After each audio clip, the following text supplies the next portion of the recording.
नमस्कार दोस्तों, आपका स्वागत है एक और ज्ञानवर्धक वीडियो में। भगवान श्री कृष्ण कहते हैं, आत्मा को शस्त्र काट नहीं सकते, अग्नि जला नहीं सकती, जल गला नहीं सकता, वायु सुखा नहीं सकती। अर्थात मनुष्य के शरीर में स्थित आत्मा अमर है, उसे कोई नहीं मार सकता। किंतु मनुष्य का शरीर अमर नहीं है, उसकी मृत्यु एक न एक दिन तो अवश्य होनी है। जिसका जन्म हुआ उसकी मृत्यु भी निश्चित है। जिस समय मनुष्य इस भौतिक संसार में जन्म लेता है, उसी क्षण उसकी मृत्यु का समय और मृत्यु का कारण निश्चित हो जाता है। मृत्यु एक ऐसा विषय है जिसके बारे में हर मनुष्य को जानने की जिज्ञासा रहती है। मृत्यु से पहले होने वाले आभास, मृत्यु के बाद आत्मा की यात्रा, पूर्व जन्म और पुनर्जन्म का सत्य आदि कुछ ऐसे सवाल हैं जो हर किसी के मन में उठते हैं। लेकिन हमारे प्राचीन ग्रंथों में मृत्यु से जुड़ा लगभग हर रहस्य उजागर किया हुआ है। गरुड़ पुराण में जीवन से लेकर मृत्यु तक और उसके बाद आत्मा के सफर के बारे में विस्तार से जानकारी दी गई है। गरुड़ पुराण में भगवान विष्णु ने गरुड़ को मृत्यु के पश्चात होने वाली घटनाएं, नरक लोक की यातनाएं, स्वर्ग लोक और स्वर्ग लोक के पश्चात पुनर्जन्म, इन सभी विषयों के बारे में बताया है। पृथ्वी पर जन्मा हर जीव जीवन और मृत्यु के चक्कर में फंसा हुआ है। जिस प्रकार जन्म सत्य है, उसी प्रकार मृत्यु एक शाश्वत सत्य है जिसे कोई नहीं ठुकरा सकता।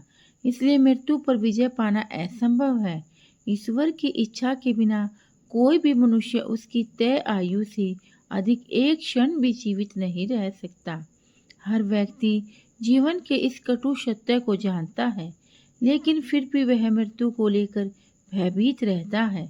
गरुड़ पुराण में कुछ ऐसे संकेत के बारे में बताया गया है जिन्हें यदि हम जान लें तो हम पहले ही यह जान सकते हैं कि हमारी मृत्यु का समय अब निकट आ चुका है। तो चलिए आज के इस वीडियो में हम आपको बताएंगे भगवान विष्णु ने गरुड़ जी को मृत्यु से पूर्व मिलने वाले ऐसे कौन से संकेतों के बारे में बताया। पर उससे पहले अगर आपने चैनल को सब्सक्राइब नहीं किया तो चैनल को सब्सक्राइब कर लीजिए ताकि ऐसे आध्यात्मिक जानकारी वाले वीडियो देख सकें। साथ ही वीडियो को लाइक करना ना भूलें। गरुड़ पुराण के अनुसार जब इंसान की मृत्यु निकट आती है तो उसकी परछाई उसका साथ छोड़ देती है। ऐसे मनुष्य को तेल और पानी में अपने परछाई या प्रतिबिंब दिखाई नहीं देता। अगर किसी व्यक्ति के साथ ऐसा होता है तो उसे समझ लेना चाहिए उसका अंतिम समय अब निकट आ चुका है। दूसरी बात, जब भी किसी मनुष्य की मृत्यु निकट आती है तो उसे अपने आसपास अपने पूर्वज या पितर दिखाई देने लगते हैं। उसे अपने आसपास अपने पितरों की मौजूदगी महसूस होती है। वह उसके आसपास परछाइयों में घूमते हैं और वह भली भांति जान लेता है कि उसकी मृत्यु का समय अब निकट आ चुका है। तीसरी बात, जब भी किसी इंसान की मृत्यु निकट आती है तो उसे अपने शरीर से अलग प्रकार की गंध आने लगती है जो उसे बिल्कुल भी अच्छी नहीं लगती।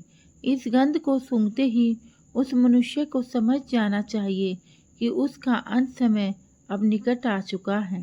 चौथी बात, जब भी किसी मनुष्य की मृत्यु निकट आती है और आईने में अपना चेहरा देखता है तो उसे अपने चेहरे के स्थान पर किसी अन्य व्यक्ति का चेहरा दिखाई देता है।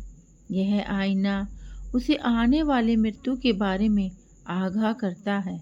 इसलिए जब भी किसी मनुष्य को आईने में अपने चेहरे की जगह किसी अन्य व्यक्ति का चेहरा दिखाई देता है तो उसे समझ जाना चाहिए कि वह उसकी मृत्यु का समय अब निकट आ चुका है। जब इंसान की मृत्यु पास आती है तो उसका शरीर पीला या हल्का लाल दिखाई देने लगता है। उसकी त्वचा अंदर से जलने लगती है। यदि कोई व्यक्ति पापी होता है तो उसे नरक जाने का एहसास पहले ही हो जाता है और उसकी त्वचा जलने लगती है जिससे उसे बहुत अधिक तकलीफ भी होती है। जब मनुष्य की मृत्यु निकट आती है तो उसे सूर्य और चंद्रमा की रोशनी दिखाई देना बंद हो जाता है। कई बार उसे चांद टूटा हुआ नजर आने लगता है। जब इंसान की मृत्यु निकट आती है तो उसकी जुबान थोड़ी अटकने लगती है, नाक और मुंह थोड़े कठोर हो जाते हैं और उनसे पस निकलने लगते हैं। इनसे निकलने वाले दुर्गंध से वह परेशान हो जाता है और मृत्यु की कामना करने लगता है। जब इंसान की मृत्यु पास आती है तो उसकी आंखें इतनी कमजोर हो जाती है कि उसे अपने आसपास बैठे लोग भी दिखाई नहीं देते, अर्थात उसकी आंखों की रोशनी भी कमजोर होने लग जाती है। जिस मनुष्य के जीवन में अच्छे कर्म किए होते हैं, जिसने जीवन में पुण्य कमाया होता है, उसकी जब मृत्यु पास में आती है तो उसे अपनी आंखों के सामने एक दिव्य रोशनी की अनुभूति होती है और ऐसा व्यक्ति मृत्यु से नहीं घबराता है। लेकिन जिस व्यक्ति ने पाप किए हुए होते हैं, उसे मृत्यु निकट आने पर अपनी आंखों के सामने भयंकर रूप वाले यमदूत दिखाई देते हैं, जिनसे डरकर वह कांपने लगता है और अपने पाप कर्मों को कोसने लगता है। तो दोस्तों, यह थे वह संकेत जो मृत्यु आने से पूर्व मनुष्य को मिलते हैं। अगर यह जानकारी आपको अच्छी लगी तो वीडियो को लाइक करें, कमेंट में जय श्री कृष्णा अवश्य लिखें और जीवन में सदा अच्छे कर्म करें और अच्छे कर्म ही आपको मोक्ष की प्राप्ति दिला सकते हैं और आपको भगवान श्री कृष्ण के धाम गोलोक में ले जा सकते हैं। यह वीडियो देखने के लिए आप सभी का धन्यवाद। मिलते हैं आपको एक और ऐसे ही ज्ञानवर्धक वीडियो में। जब तब तक जय श्री कृष्णा, राधे राधे, जय श्री राम।